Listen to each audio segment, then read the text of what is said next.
Hello everyone. So हमारा next topic है nature and aspirations of Indian society. So nature and aspirations of Indian society and education, ये हमारा next topic है।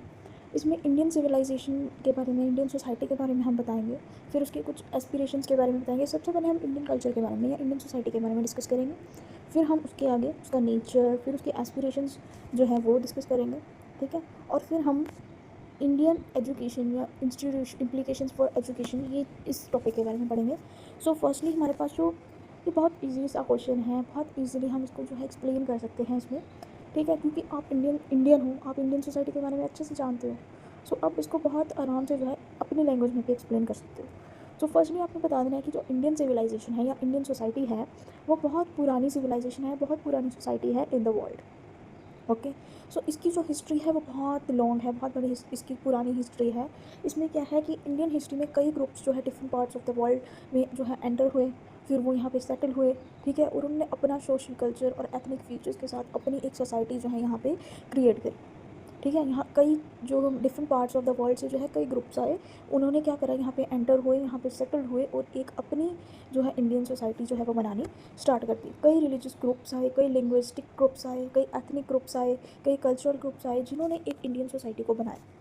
सो religious group मतलब different different religion के group जो लोग हैं वो आए। लिंग्विस्टिक ग्रुप मतलब डिफरेंट डिफरेंट लैंग्वेज बोलने वाले ग्रुप्स आए, ठीक है। एथनिक ग्रुप्स, एथनिक क्या होता है, मतलब डिफरेंट डिफरेंट कल्चर आप बोल लो। एथनिक मतलब जो पहरावा, डिफरेंट डिफरेंट पहरावा, उनका कल्चर, उनकी लैंग्वेज, उनके गॉड, ये सारा कुछ डिफरेंट, ये कई तरह के जो लोग हैं वो आए और उन्होंने एक इंडियन सोसाइटी को बनाया। ये जो स्ट्रक्चर है इंडियन सोसाइटी का वो कैसा है, ये हम डिस्कस करेंगे। सबसे पहले इसमें आता है कास्ट। इंडियन सोसाइटी में कास्ट आ जाती है, आपको सबको पता है, जनरल, ओबीसी, एससी, एसटी, ये सारी कास्ट जो है हमारी इंडियन सोसाइटी में बनाई गई है। उसके बाद क्लासेस आ जाती है, lower class, middle class, upper classes, ये हाई क्लासेस। उसके बाद मल्टी कल्चर जो है इसका इंडियन सोसाइटी है हमारी, जो मल्टी कल्चर है, ठीक है। इंडियन सोसाइटी जो है वो मल्टी कल्चर, आप कह सकते हो इसमें थाउजेंड कल्चर्स एग्जिस्ट करते हैं और हर कल्चर का अपना एक ट्रेडिशन है, ठीक है, अपना एक कस्टम है, अपनी एक ड्रेस है, अपनी एक फूड है, अपना फेस्टिवल है, अपनी एक लैंग्वेज और अपना एक गॉड है। हर एक कल्चर का अपना अपना कल्चर है, मतलब मल्टी कल्चर हम बोल सकते हैं। उसके बाद मल्टी लिंगल का मतलब है कि कई तरह की लैंग्वेजेस एग्जिस्ट करती हैं इन इंडियन सोसाइटी, और जिसमें से 22 लैंग्वेजेस जो है वो रिकॉग्नाइज कर दी गई है कॉन्स्टिट्यूशन के द्वारा, ठीक है। उसके बाद हर इंडियंस जो है वो एक दूसरे के रिस्पेक्ट करते हैं, हर all Indians respect each other culture, एक दूसरे की रिस्पेक्ट करते हैं, एक दूसरे के कल्चर की रिस्पेक्ट करते हैं, ठीक है। हर कल्चर जो इंडिया में है उसको पूरा राइट है कि वो अपने कल्चर को फॉलो कर सकता है, अपने तरीके से फॉलो कर सकता है, अपना ट्रेडिशन फॉलो कर सकता है, अपना फूड फॉलो कर सकता है, अपने फेस्टिवल सेलिब्रेट कर सकता है, अपनी लैंग्वेज बोल सकता है, अपने गॉड की पूजा कर सकता है, अपने कस्टम से फॉलो कर सकता है, मतलब सबको जो है एक राइट दिया हुआ है ये इंडियन कल्चर में। उसके बाद मल्टी रिलीजन्स भी है इंडियन कल्चर में, कि इंडिया ऐसी कंट्री है जिसके कई रिलीजन्स हैं, मतलब कि सारे रिलीजियस ग्रुप जो है वर्ल्ड के वो इंडिया में पाए जाते हैं, ठीक है। ये एक स्पिरिचुअल लैंड माना जाता है जिसने कई रिलीजन्स को बर्थ दिया, जैसे हिंदुज़म, सिखिज़म, जैनिज़्म, बुद्धिज़्म, सारे रिलीजन्स जो है इकट्ठे ही बहुत इंपॉर्टेंट रोल प्ले करते हैं maintaining harmony, culture, history and peace in the country. Next है nature of the Indian society. जो हमारी इंडियन सोसाइटी है उसकी नेचर कैसा है, नेचर मतलब कि उसमें क्या क्या है वो हम पॉइंट्स डिस्कस करेंगे। वेलकमिंग सोसाइटी है, ऑलवेज वेलकम करती है हर हर कल्चर का, हर रिलीजन का, हर चीज़ का। नेक्स्ट एवरीवन्स रिस्पेक्ट, सबकी रिस्पेक्ट करती है। रीचिंग डाइवर्सिटी, कल्चरल डाइवर्सिटी है, रिलीजियस ग्रुप्स हैं, fall in value system, geographical diversity है, इलिटरेसी है, इसमें कुछ बैड बैड पॉइंट्स भी आ जाएंगे। डेमोक्रेटिक सोसाइटी है, कास्ट सिस्टम है, सोशल क्लासेस का सिस्टम है, लैंग्वेज वेरिएशंस काफ़ी सारी हैं। वेनिशिंग जॉइंट फैमिली सिस्टम, इसमें क्या हो रहा है कि अब जो पहले जो होता था जॉइंट फैमिली वाला सिस्टम बहुत होता था, लेकिन अब वो धीरे धीरे वैनिश होता जा रहा है। अब स्मॉल फैमिलीज बनती जा रही हैं, सारे अपने काम की वजह से जो है एक अपनी फैमिली को लेकर अलग से रहना स्टार्ट हो गए। नेक्स्ट की मटीरियलिज्म जो है वो इंक्रीज़ हो गया है, या मटीरियलिस्टिक वर्ल्ड ज़्यादा बन गया है, ठीक है।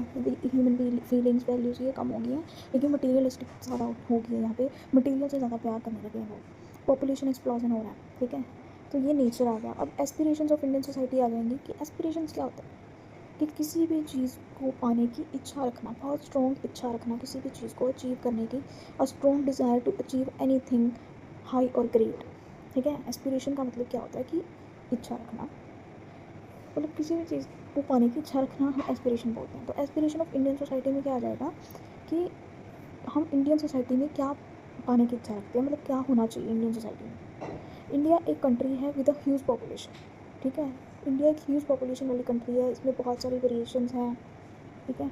सो अब हम पॉइंट्स देख लेंगे थोड़े से, जिसमें हम देखेंगे कि what's the aspirations of Indian society.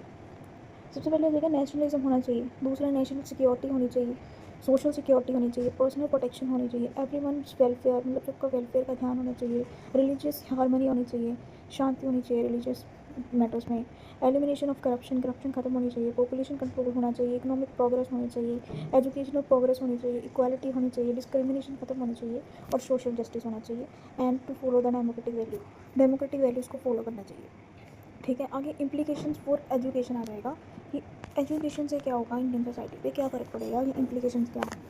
जो इंडियन सोसाइटी होगी वो क्या करेगी, सोसाइटी को स्ट्रॉन्ग बनाएगी थ्रू एजुकेशन।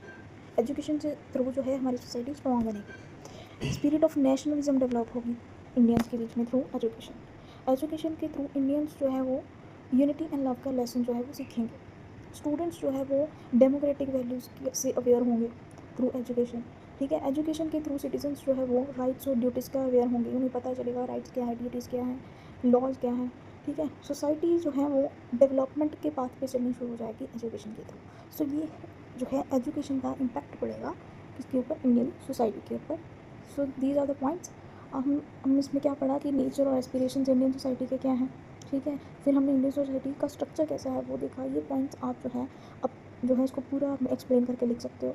उसके बाद हमने इसमें नेचर पढ़ा, नेचर के पॉइंट्स को भी आप एक्सप्लेन करके लिख सकते हो। एस्पिरेशंस में हम पॉइंट्स पढ़े, इसको भी आप खुद से एक्सप्लेन करके लिख सकते हो, मैंने आपको सारा समझा दिया। नेक्स्ट इम्प्लीकेशन पढ़े, उसके कुछ पॉइंट्स। तो ये काफ़ी बड़ा बन जाएगा, अगर आप मार्क्स के अकॉर्डिंग एक्सप्लेन कर देते हो तो काफ़ी बड़ा बन जाएगा ये आंसर, अगर आप एक्सप्लेन कर देते हो। तो आई होप आप सबको समझ आया होगा।